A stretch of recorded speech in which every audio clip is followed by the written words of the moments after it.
नमस्कार दोस्तों, कानूनी सहायता के इस नए वीडियो में आपका स्वागत है। मैं हूं एडवोकेट नीतीश सहाय और जैसा कि आप जानते हैं कि मैं अपने चैनल के माध्यम से आपको कानून की नई नई जानकारियां उपलब्ध कराता रहता हूं।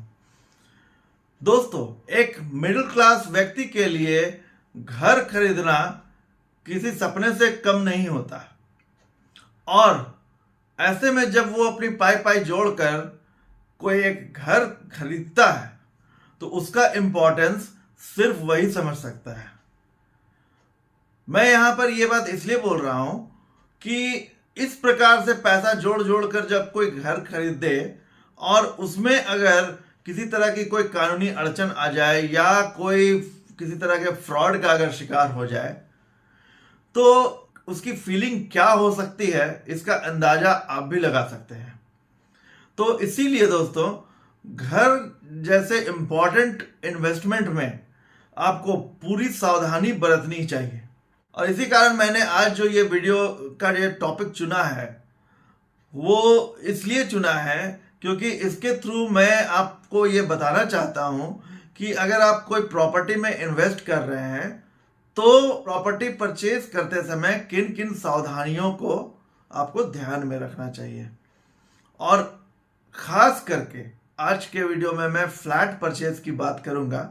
फ्लैट परचेज में इसे सेल करने वाले बिल्डर या थर्ड पर्सन होते हैं जो सिर्फ उसको डेवलप करके सेल करते हैं और उनका पर्पस सिर्फ वहां से मैक्सिमम प्रॉफिट अर्न करना होता है।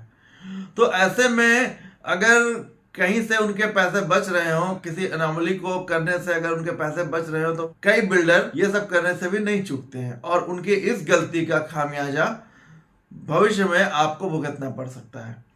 तो इसी कारण दोस्तों, मेरी आपसे यह रिक्वेस्ट है कि इस वीडियो को पूरा जरूर देखें ताकि फ्लैट परचेज से रिलेटेड सारे एस्पेक्ट्स जो मैंने आज के वीडियो में कवर किए हैं वो आप जान सकें और किसी प्रकार की एनोमली, फ्रॉड या किसी अन्य लीगल कॉम्प्लिकेशंस से आप बच सकें।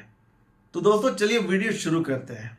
वीडियो शुरू करने से पहले मेरी आपसे फिर यह गुजारिश है कि अगर आप मेरे चैनल पे नए हैं या आपने अभी तक मेरे चैनल को सब्सक्राइब नहीं किया है तो कृपया इसे सब्सक्राइब कर लें और साथ ही साथ बेल आइकन को भी प्रेस कर दें ताकि इस चैनल पर आने वाले लीगल जानकारी युक्त वीडियोस के नोटिफिकेशन सबसे पहले आपको मिलते रहें।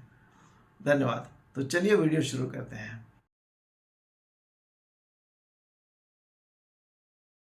दोस्तों, जब हम कोई फ्लैट परचेज करने के लिए डिसीजन लेते हैं तो हमारा सबसे पहला स्टेप होता है कि किसी ऑनगोइंग प्रोजेक्ट के साइट पे जाकर हम लोग प्रोजेक्ट को देखते हैं और वहां उस बिल्डर से प्राइमा फेसी बात करके चीज़ों को समझते हैं और फिर अगर हमें फर्स्ट इंस्टेंस में अगर सारी चीज़ें ठीक लगती हैं तो जनरली उसे अपना जो फ्लैट है वो बुक कर देते हैं।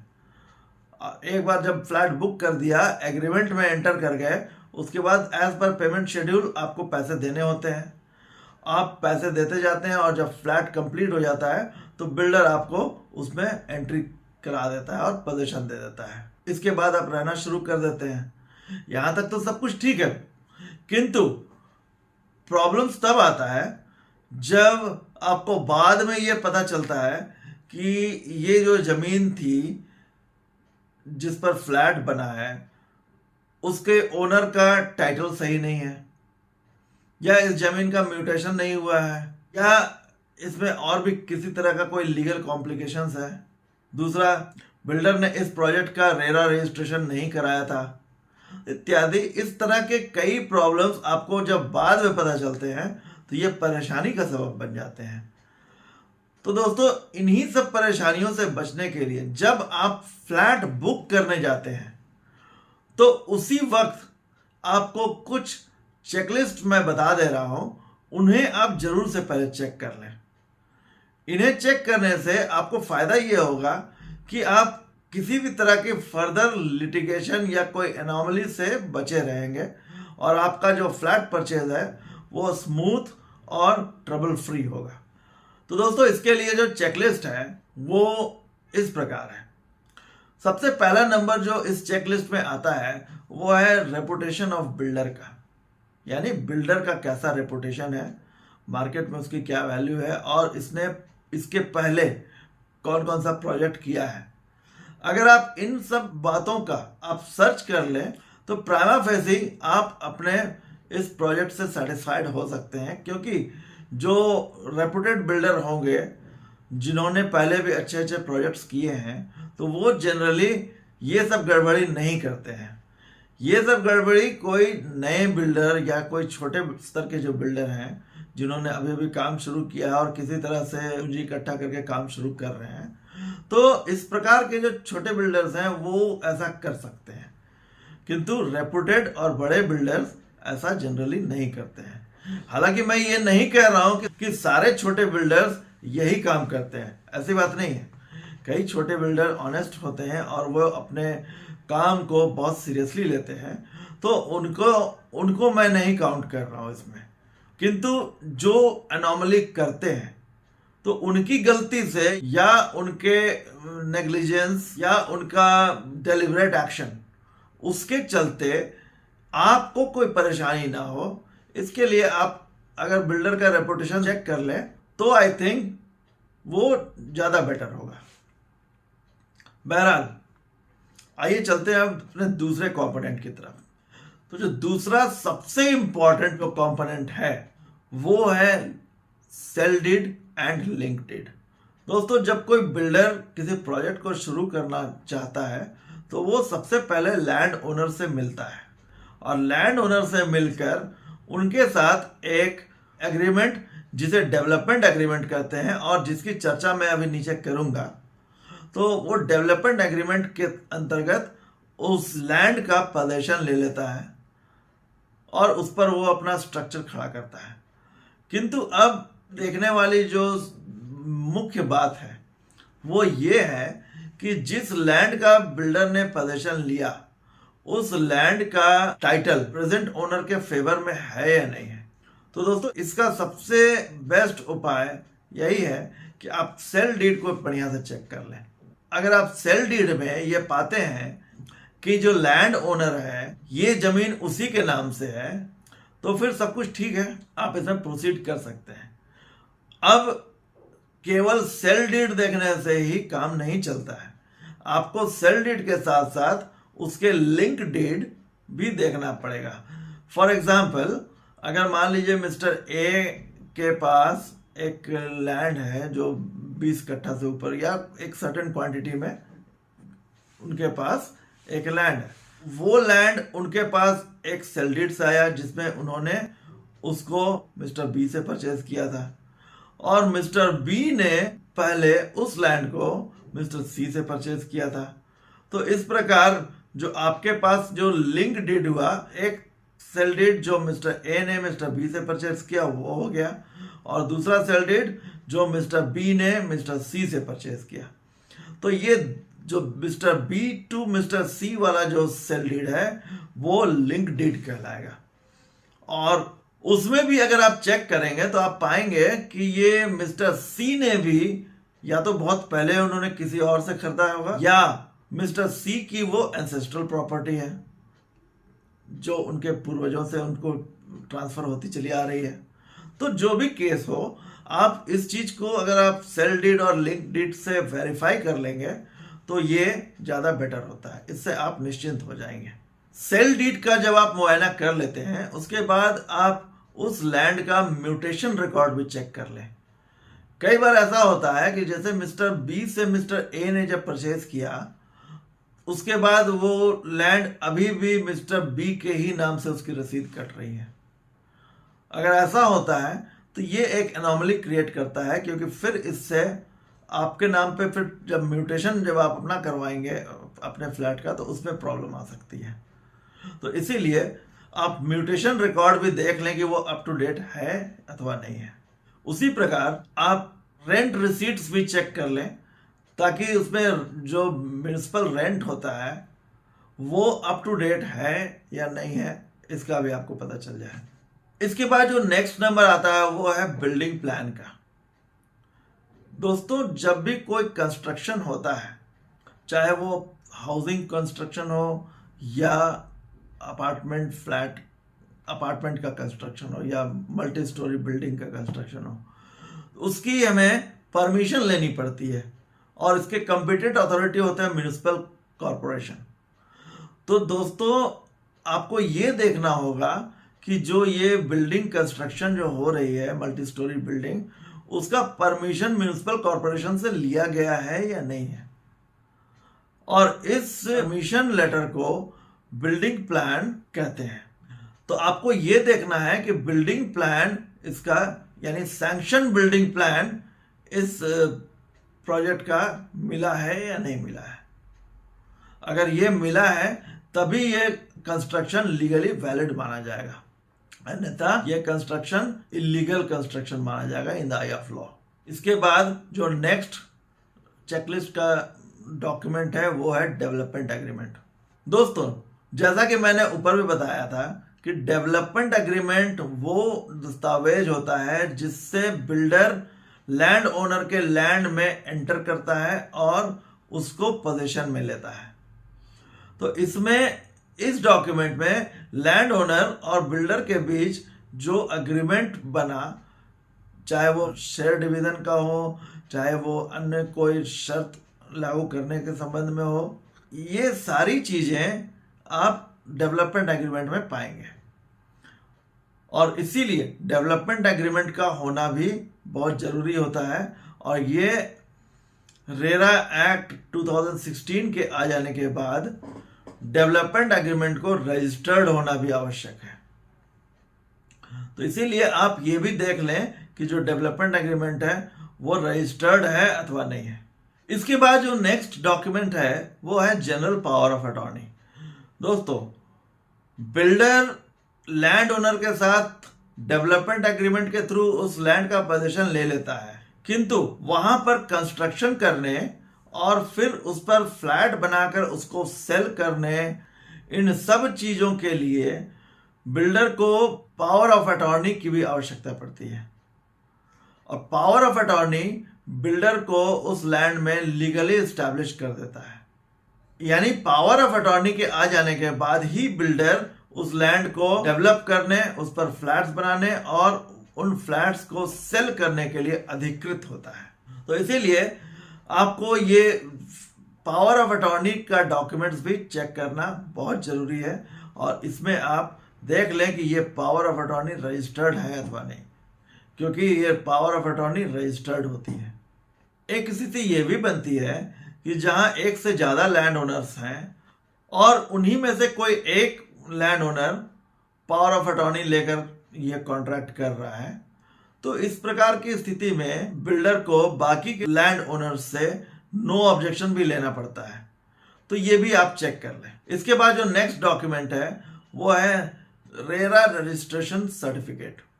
दोस्तों रेरा एक्ट के इम्प्लीमेंट हो जाने के बाद अब कोई भी नया प्रोजेक्ट जब बिल्डर शुरू करते हैं तो उनको रेरा अथॉरिटी से रजिस्टर्ड कराना पड़ता है। और रेरा में रजिस्ट्रेशन तभी होता है जब वो बिल्डर सारे लीगल नॉर्म्स को फॉलो करे और फॉलो करने के बाद वो प्रोजेक्ट को as per plan, building plan वो अगर कर रहा है, तभी उसे रेरा अथॉरिटी सर्टिफाई करती है और उसे सर्टिफिकेट देती है, यानी उसके प्रोजेक्ट को रजिस्टर्ड करती है। रेरा अथॉरिटीज का ये सर्टिफिकेट बहुत इंपॉर्टेंट हो जाता है।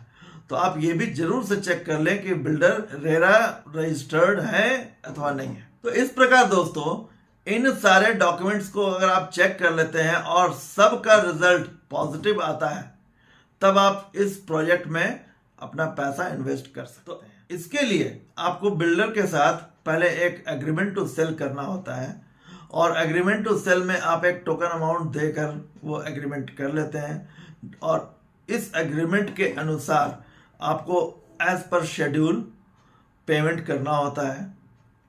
और पेमेंट जैसे जैसे आपका जैसे जैसे कंस्ट्रक्शन का काम आगे बढ़ता जाता है वैसे वैसे आपका पेमेंट भी बिल्डर को मिलता चला जाता है। यहाँ पर मैं आपको कुछ बातें बताना चाहूँगा कि जनरली जो एग्रीमेंट होता है उसमें बिल्डर ज़्यादा स्ट्रेस केवल पेमेंट शेड्यूल पे देते हैं या लायबिलिटी ऑफ परचेजर पर ज़्यादा देते हैं। वो बिल्डर के पार्ट में क्या क्या लायबिलिटीज है उस पर वो या तो मौन रहते हैं या उसको वेग सेंटेंसेस के द्वारा छुपा देते हैं।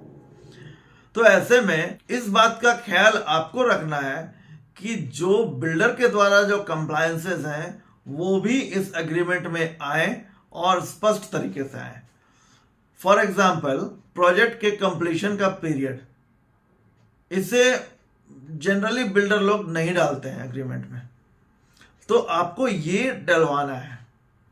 उसी प्रकार जो फिटिंग एंड फिक्सचर्स जो आपको मिलने वाले हैं उनकी क्वालिटी कंपनी वाइज, नल कौन सी कंपनी का लगेगा, बेसिन कौन सी कंपनी का लगेगा, टाइल्स कौन सी कंपनी का लगेगा, तो ये सारा चीज एकदम स्पेसिफिक होना चाहिए।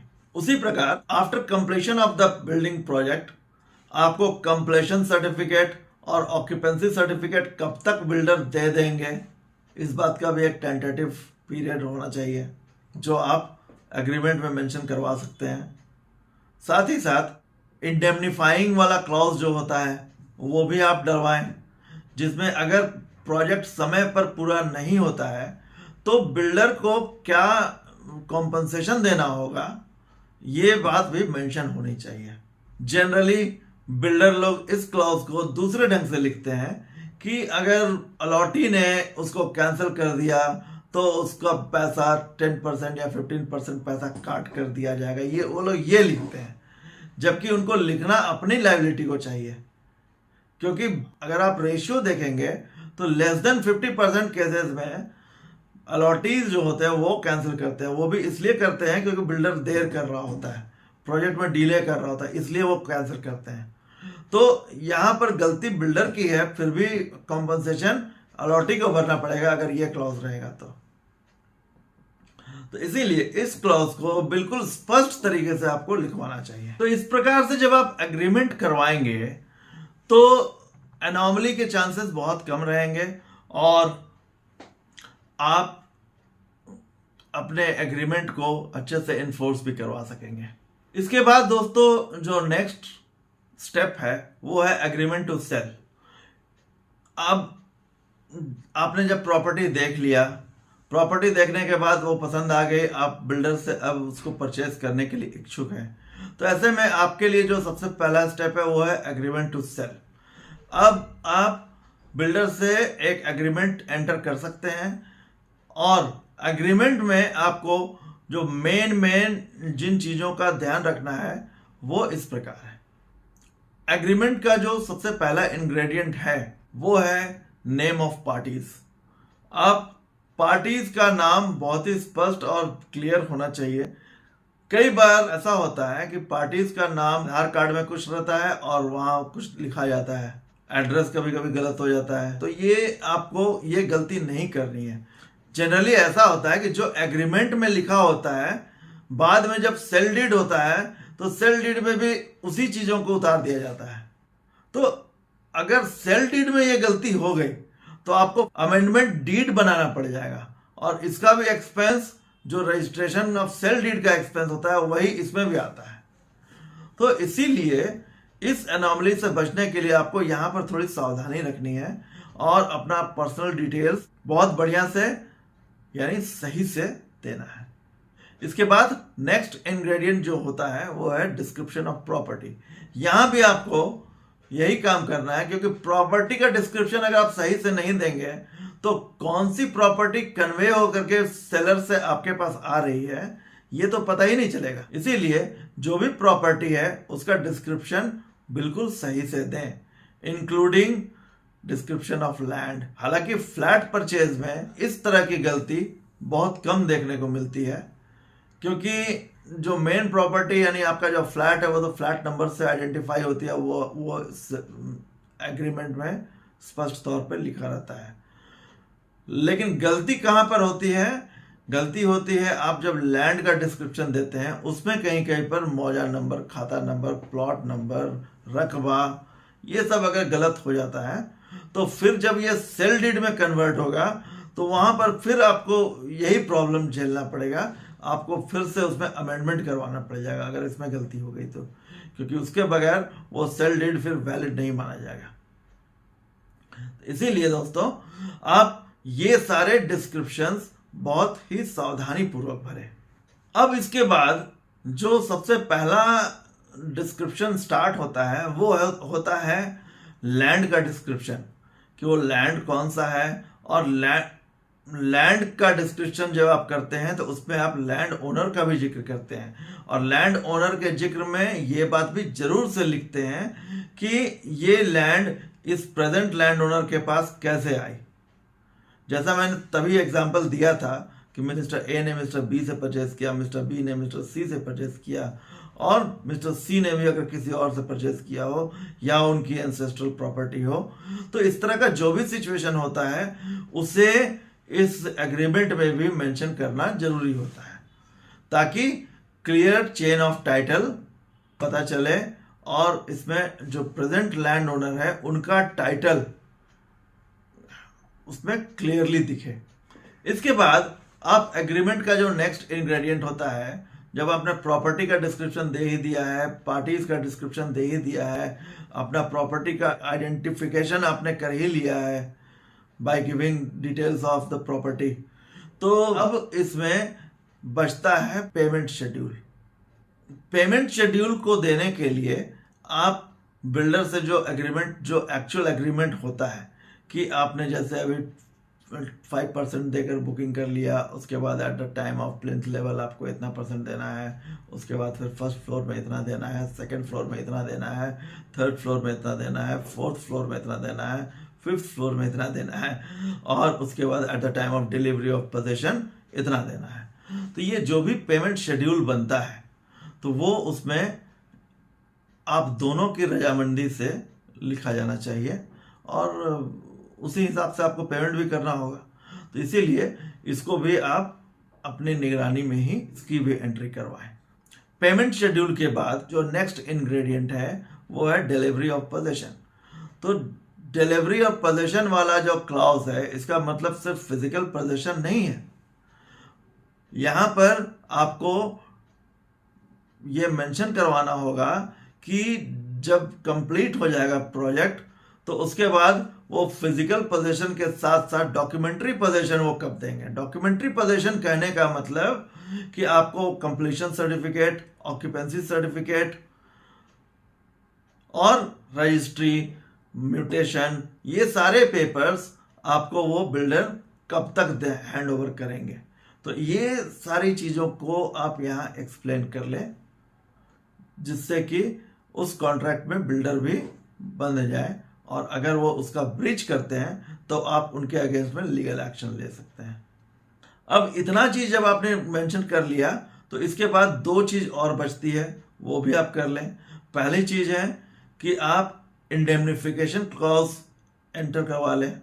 इंडेमनिफिकेशन क्लॉज का मतलब होता है कि अगर दोनों में से कोई भी पार्टी अपने टर्म्स को वो फॉलो नहीं करती है तो दूसरी पार्टी को जो फाइनेंशियल लॉस होता है तो उसका लीगली इंडेमनिफिकेशन कौन करेगा और कितना करेगा, ये क्लॉज मेंशन होना बहुत जरूरी होता है। और दूसरा, अगर कोई इस तरह का कोई भी डिस्प्यूट अराइज हो जाता है तो उसको हम लोग आर्बिट्रेशन के थ्रू भी डिस्प्यूट रिजॉल्व कर सकते हैं। ये दो क्लॉज डलवा देना मेरे हिसाब से सही रहता है। ऐसे आप अगर चाहें तो इस क्लॉज को आप अगर सूट नहीं करता हो तो ना भी डलवाएं, क्योंकि कॉन्ट्रैक्ट तो अपने आप में इन्फोर्सेबल होता है, और इन्फोर्सेबल कॉन्ट्रैक्ट को आप कोर्ट ऑफ लॉ से भी आप रिड्रेस, अपना ग्रीवांस रिड्रेस करवा सकते हैं। लेकिन अगर आर्बिट्रेशन क्लॉज होता है तो आपको कोर्ट जाने की जरूरत नहीं पड़ती है, आप उसको थ्रू आर्बिट्रेशन भी इस मैटर को, यानी बातचीत से भी, कंसिलिएशन के थ्रू आप सॉल्व करेंगे और वो वैलिड होगा।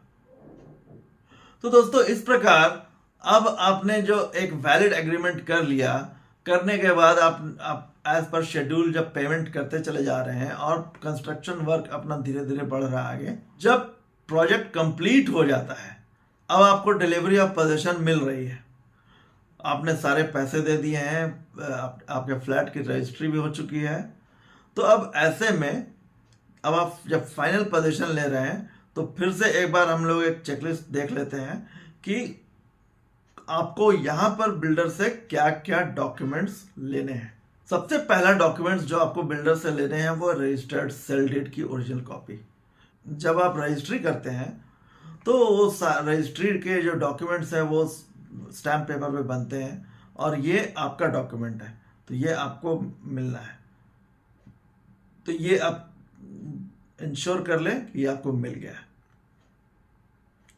दूसरा जो इम्पोर्टेंट डॉक्यूमेंट है, इस लैंड के जितने भी लिंक डीड हैं जो भी बिल्डर के पास अवेलेबल हैं, वो सारे लिंक डीड आप भी रख लें, उसकी एक फोटोकॉपी, फॉर द रीज़न कि कल को अगर आपको वो फ्लैट बेचना हो या आप इस फ्लैट के आधार पर बैंक से लोन ले रहे हैं तो बैंक आपसे ये सारे डॉक्यूमेंट्स मांगेगी और उस समय बिल्डर शायद उन पेपर्स को देने के पोजीशन में हो या ना हो, किंतु आज वो आपको दे सकता है, इसीलिए उसकी एक कॉपी लेकर जरूर रख लें।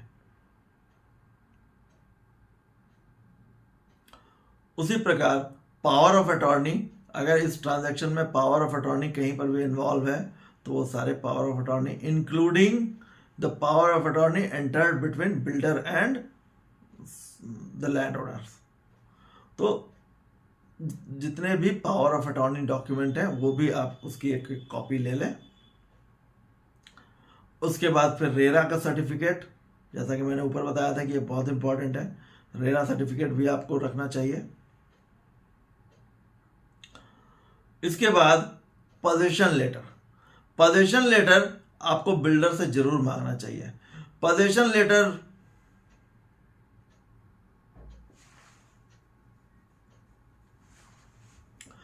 लेटर बिल्डर इशू करता है और ये आपको तुरंत दे देगा। इसके बाद जो नेक्स्ट डॉक्यूमेंट होता है वो है कंप्लीशन सर्टिफिकेट।